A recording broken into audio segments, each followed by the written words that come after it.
तत्काल ही भगवान शिव के दिए हुए त्रिशूल से ऐसा प्रहार किया कि वह काली गदा टूटकर बिखर गई। उस काली गदा टूटने के कुछ ही देर में यमदूतों की सेना परास्त हो गई और मार्कंडेय सहित सभी शिवगण अपनी जीत से प्रसन्न हुए।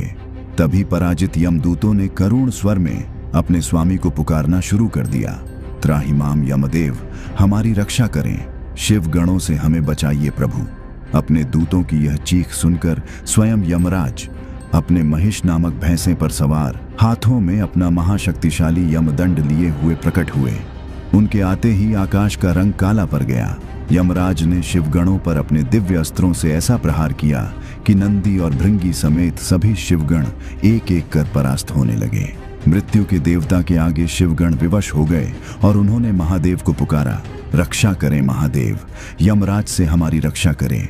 तभी पूरा ब्रह्मांड डमरू की एक प्रलयंकारी ध्वनि से गूंज उठा और ऊर्जा के एक छोटे से पुंज ने मार्कंडेय को शिवलिंग से दूर कर दिया और फिर शिवलिंग फट पड़ा और उसमें से प्रकट हुए त्रिनेत्रधारी, जटाधारी, महाभयंकर, महाक्रोधित भगवान शिव, जो स्वयं महाकाल हैं।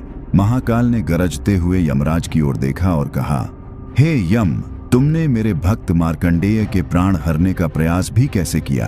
क्या तुम इस सत्य को भूल गए कि तुम सिर्फ काल हो और मैं महाकाल हूं? तुम तत्काल अपने लोक चले जाओ और मार्कंडेय के प्राण भूल जाओ। पर इस पर यमराज ने कुछ ऐसा कह दिया कि महादेव अत्यंत ही क्रोधित हो गए। यमराज ने कहा, हे महादेव, मैं तो अपना धर्म ही निभा रहा हूं। मृत्यु आने पर जीव के प्राण हरना ही मेरा धर्म है। और यमराज ने महादेव के सामने ही भक्त मार्कंडेय पर यमपाश चला दिया।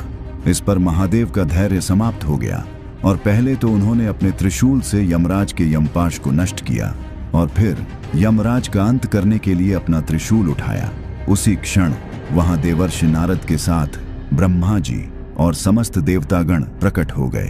ब्रह्मा जी ने हाथ जोड़कर कहा, रुकिए प्रभु, यह अनर्थ न करें। यदि यमराज ही नहीं रहेंगे तो सृष्टि का संतुलन बिगड़ जाएगा, मृत्यु का विधान समाप्त हो जाएगा। ब्रह्मा जी के वचन सुनकर महाकाल का क्रोध शांत हुआ। उन्होंने यमराज को जीवन दान दिया और बालक मार्कंडेय को चिरंजीवी होने का वरदान देते हुए यह विधान स्थापित किया कि आज के बाद कभी भी यमराज मेरे किसी भी भक्त के प्राण नहीं हर सकेंगे। और ये वीडियो जिसमें हम देखेंगे कि हनुमान जी सहित अयोध्या की सेना को जब शिवगण परास्त कर देते हैं तो कैसे भगवान राम ने शिवगणों का संहार किया और इस पर भगवान शिव ने अत्यंत क्रोधित होकर ये क्या कर दिया। स्क्रीन पर दिख रहे वीडियो पर अभी क्लिक करें और पूरी कहानी देखें।